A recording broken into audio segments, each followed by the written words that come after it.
paglalayag ang mga maiinit na balita sa sektor ng maritima. Sa headlines, employee awardees bumida sa 52nd anniversary ng Maritime Industry Authority. Maritime training na MBST, SHSN at Engine Operations Management pinalakas ng Marina para sa mas ligtas na paglalayag. Kabuo ang bilang ng mga prangkisa na naipamahagi ng Marina sa iba't ibang parte ng bansa. Alamin, pagpapaigting ng kaalaman sa kaligtasan sa karagatan, sagot yan ng Marina Safety Caravan. Marina tiniyak ang kapakanan ng mga Pilipinong marino sa Strait of Hormuz. Pinalalakas ng Marina ang digital maritime services sa Pilipinas sa pamamagitan ng SIS, MARIS at Medias. Pilipinas nanguna sa Seafarer Welfare, Green Shipping at Digital Certification Initiatives sa IMO HTW12. Live mula rito sa Marina Media Center, ako si Merowen Antong para sa Marina DigiTV Anniversary Special Coverage.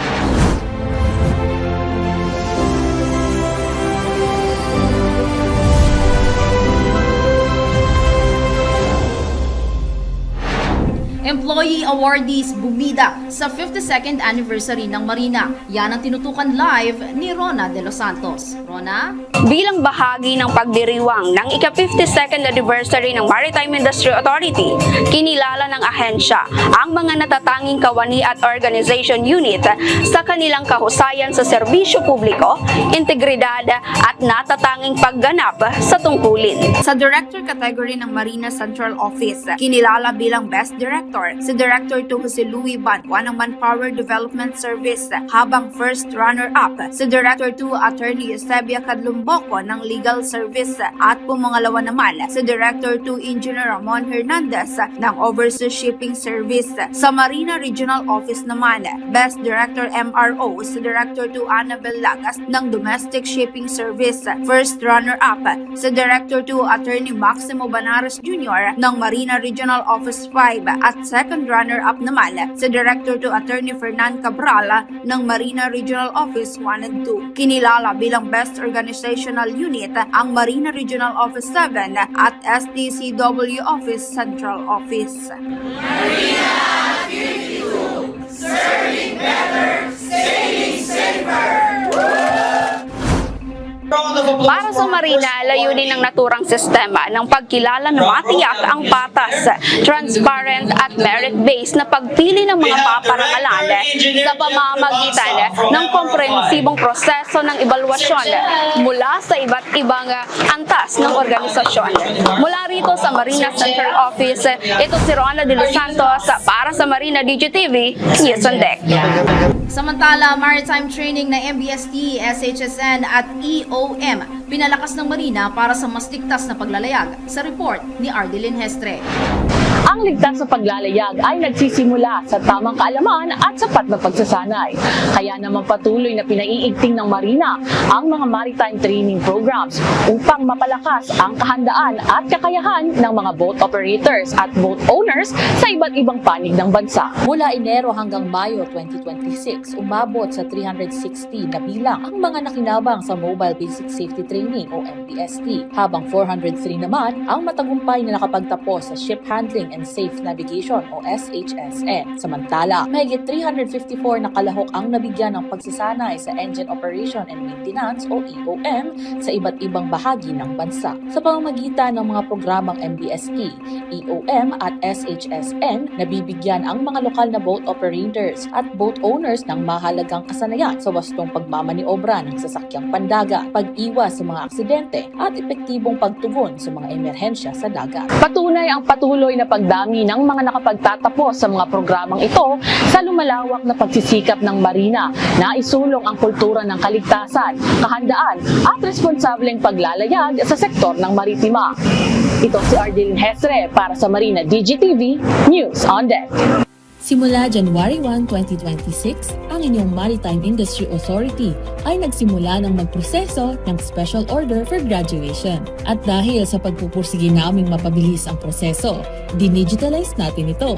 Sa pamamagitan ng digitalization, maaaring magsumite at mag-monitor ng applications ang mga maritime higher education institutions online sa portal na stakeholder.marina.gov.ph. Sa ngayon, 83 maritime higher education institutions ang gumagamit ng nasabing platform.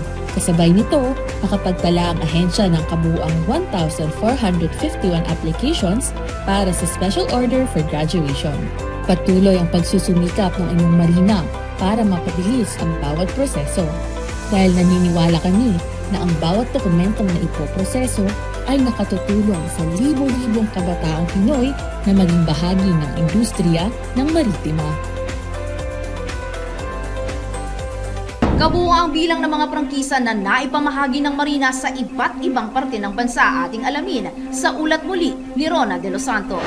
Aabot sa halos 3,000 na prangkisa ang kasalukuyang naipagkaloob ng Maritime Industry Authority sa mga operators sa ilalim ng mobile registration at licensing activities para sa wooden hull recreational boats sa iba't ibang maritime regional offices sa buong bansa. Batay sa pinakahuling datos, nakapagtala ang Marina ng hindi bababa sa 2,931 na prangkisa sa ilalim ng pinadaling WHRB 5-in-1 program nito. Samantala, umabot naman sa 2,116 sasakyang pandagat ang sumailalim at pumasa sa mobile inspection ng ahensya bilang bahagi ng pagpapaigting ng kaligtasan at legal na operasyon sa sektor ng maritime transport. Patuloy namang hinihikayat ng ahensya ang mga operator na sumailalim sa inspeksyon at kumplituhin ang lahat ng kinakailangang proseso upang matiyak ang ligtas at legal na paglalayag ng kanilang mga sasakyang pandagat. Ito si Rona de los Santos para sa Marina DGTV News on Deck.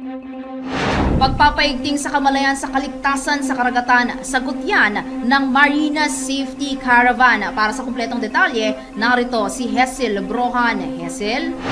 Walang patid ang kampanya ng Marina para sa mas ligtas na biyaheng dagat sa ilalim ng Maritime Safety Culture Awareness Campaign Caravan o MSCACC na patuloy na isinasagawa sa iba't ibang bahagi ng bansa, katuwang ang mga lokal na pamahalaan at coastal communities. Sa ilalim ng pamumuno ni Marina Administrator Sonia B. Malaluan, tuloy-tuloy ang pagpapalawak ng maritime safety awareness sa pamamagitan ng iba't ibang caravan activities ngayong 2026. Sa loob ng halos 2 taon, patuloy na isinusulong ng Marina ang MSCACC upang mapalakas ang kamalayan sa ligtas at responsableng paglalayag sa mga baybaying komunidad. Sa isinagawang safety caravan, katuwang ang mga local government agency, libu-libong maritime stakeholders na sa buong panig ng bansa ang naabot ng programa, habang pinalalakas din ang koordinasyon sa pamamagitan ng 67 Memorandum of Understanding o MOU sa iba't ibang LGUs. Kabilang sa mga isinagawang aktibidad ngayong taon ang Maritime Safety Caravan sa Mambahaw, Camiguin, kung saan binigyan diin ang pagtutulungan ng boat operators, mangingisda at mga local community para sa mas ligtas na paglalayag. Mahigit 200 tourist boats naman ang nairehistro sa Cordova, Cebu, habang 178 boat captains at motormen ang nabigyan ng lisensya sa pamamagitan ng mobile registration at safety training caravan. Nagkaroon din ng one-stop shop caravan sa Sarangani upang mapadali ang pagproseso ng dokumento ng mga boat operator at resort owner, habang isinabay naman sa Claver, Surigao del Norte ang safety caravan at modified basic safety training, katuwang ang mga lokal na pamahalaan. Ayon sa Marina, patuloy nitong palalawakin ang mga programang naglalayong mapalakas ang maritime safety awareness at mailapit ang serbisyo ng ahensya sa mas maraming coastal communities sa bansa. Ito si Hazel Brohan para sa Marina DGTV News on Deck. Marina tiniyak ang kapakanan ng mga Pilipinong marino sa Strait of Hormuz. Para dyan, may update si Levi Miranda.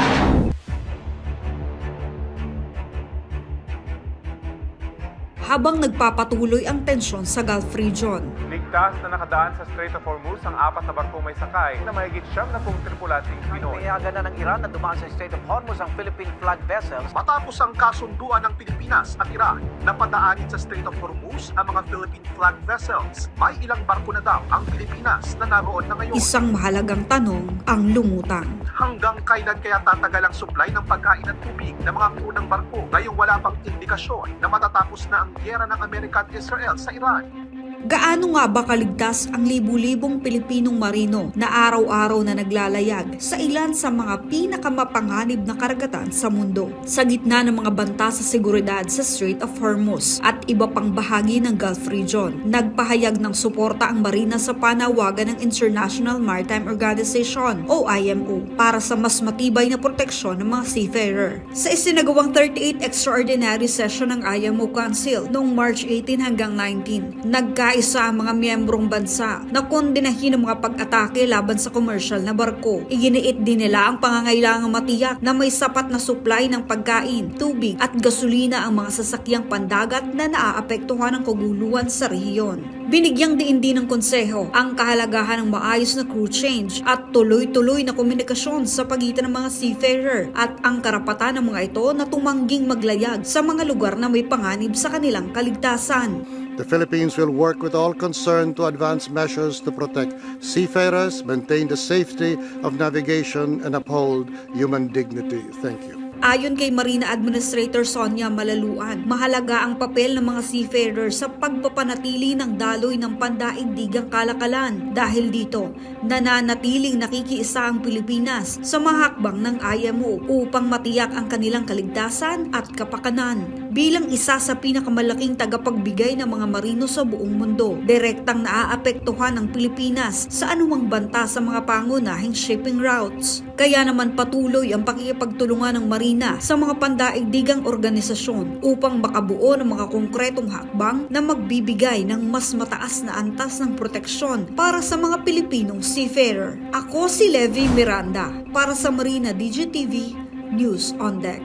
Patuloy na pinalalakas ng Maritime Industry Authority o Marina ang kalidad ng maritime training sa bansa upang matiyak na handa at globally competitive ang mga Pilipinong seafarer. Batay sa tala ng Standards of Training, Certification, and Watchkeeping Office o STCW Office, kasalukuyang may 61 maritime training institution ang aprobado ng Marina na maaaring magsagawa ng updating BTP-SSR training, habang 60 MTIs naman ang may pahintulot na magbigay ng revised BT o full course. Bilang bahagi ng pagpapaigting ng kalidad ng pagsasanay, isinasagawa rin ng Marina ang Train the Trainers program bago matapos ang taon upang higit pang mapalakas ang kakayahan at kompetensya ng mga instructor. Sa kasalukuyan, umabot na sa 576,000 ang kabuwang bilang ng mga instructors para sa BTP-SSR program sa bansa. Matatandaan na mayroong 876,488 Filipino seafarers, 166,636 ang opisyal, habang 709,852 naman ang kabilang sa ratings. Mula sa nasabing bilang, 77,157 naman ang Pinay seafarer. Patunay na lumalawak ang oportunidad para sa kababaihan sa larangan ng maritime industry. Modernisasyon sa maritima, patuloy na sinusulong ng Marina. Mga digital maritime services na SEAS, MARIS at Medians isinusulong ng ahensya sa Pilipinas. Ating alamin sa report muli ni Rona De Los Santos. Patuloy na isinusulong ng Maritime Industry Authority ang modernisasyon at inobasyon sa sektor ng maritima sa Pilipinas sa pamamagitan ng pagpapaunlad ng maritime efficiency, environmental sustainability at digitalization. Kabilang sa mga pangunahing inisyatiba ng ahensya ang Maritime Energy Demand and Information System o MEDIANS. Ang pinakahuling update rito, ang pilot testing na isinagawa ng Marina Regional Office 1 and 2 sa San Fernando, La Union, kung saan nakiisa ang 10 shipping companies. Sa kasalukuyan, 29 shipping companies na mula sa iba't ibang parte ng bansa ang voluntaryong lumahok sa pagsusuri ng programa at nakatakdang magtapos ang pilot testing sa Agosto sa kasalukuyang taon. Kasabay nito, isinusulong din ng Marina ang Ships E-Ticketing Application System o SEAS bilang bahagi ng digitalization efforts ng ahensya para sa pagpapatupad ng digital ticketing framework sa mga domestic passenger ship. Nakatakdang isagawa ang pilot testing ng sistema sa mga piling pantalan sa second quarter ng 2026 habang inaasahang sisimulan ang mas malawak na rollout nito sa ikatlong quarter ng parehong taon. Kaugnay nito, pinalakas rin ng Marina ang pagpapatupad ng Maritime Transportation Information System o MARIS sa Iloilo City, Katiklan at Batangas City. Isinagawa ang MARIS training at stakeholders consultation upang ihanda ang mga gumagamit ng sistema at matiyak ang maayos at epektibong implementasyon ng daloy ng impormasyon sa maritime transport sector. Ito si Rona de los Santos para sa Marina DGTV News and Deck. Ligtas na karagatan na prioridad ng Marina sa ilalim ng no-sailing policy at nationwide safety audits. Iba pang update sa report ni Ardilyn Hestre. Mas pinatitibay ng Maritime Industry Authority o Marina ang mga hakbang para sa kaligtasan sa karagatan sa pamamagitan ng mahigpit na pagpapatupad ng No Docks, No Sail policy. Gayon din ang malawakang pagsasagawa ng safety audits at inspections sa mga sasakyang pandagat sa buong bansa.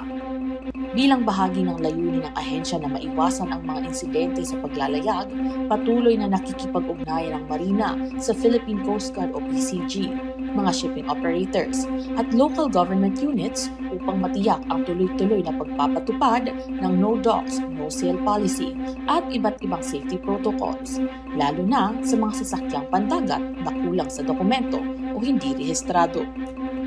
Kasabay nito, patuloy ang isinasagawang safety inspections at audits ng ahensya, kabilang ang Nationwide Validation Inspection o NVI, kung saan naitala ang 38 inspection mula Enero hanggang Mayo 2026. Layunin nito na masuri ang kalagayan ng mga sasakyang pandagat, beripikahin ang pagsunod sa umiiral na regulasyon at tiyaking ligtas at handa ang mga ito bago payagang bumiyahe.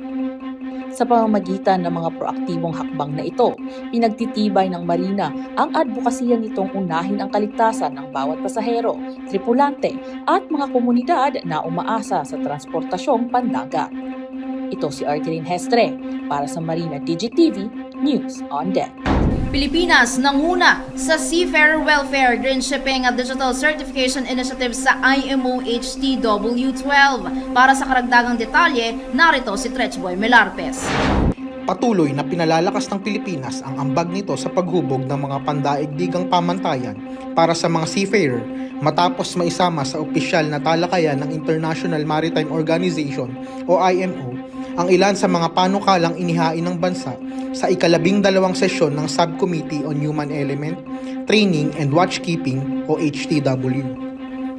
Aktibong lumahok ang Pilipinas sa HTW12 na ginanap sa London, United Kingdom noong February 2026. Sa pangunguna ng Maritime Industry Authority, naghain ng bansa ng 9 na panukala na may kaugnayan sa Comprehensive Review of the STCW Convention and Code, pag-develop ng training provisions para sa mga seafarers sa mga barkong gumagamit ng alternative fuels at new technologies, a scoping exercise upang mapaigting ang provision sa fatigue at seafarers' hours of work and rest.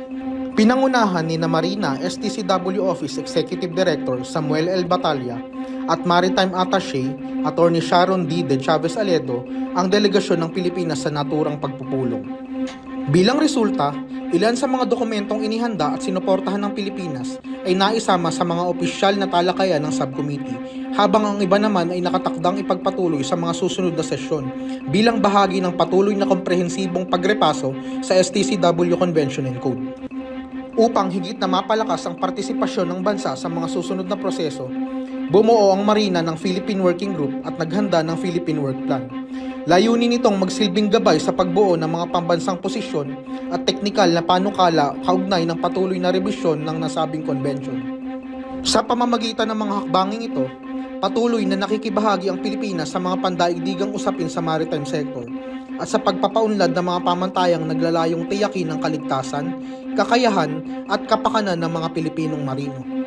Kasabay ng aktibong partisipasyon ng bansa sa HTW12, isang mahalagang tagumpay rin ang nakamit ng Pilipinas ng mahalal si Maritime Attaché Attorney Aledo bilang chair ng HTW Subcommittee matapos makakuha ng 53 na boto mula sa mga member states ng IMO. Ang kanyang pagkakahalal ay sumasalamin sa patuloy na pagtitiwala ng international community sa Pilipinas. Ito si Tretchboy Melarpes para sa Marina DGTV News on Deck. Para sa mga update, manatiling nakatutok sa aming official social media pages. At yan ang mga nagbabagang balita sa sektor ng maritima. Ako si Merwin Mendoza Andong para sa Marina Digi TV 52nd Anniversary Special Coverage.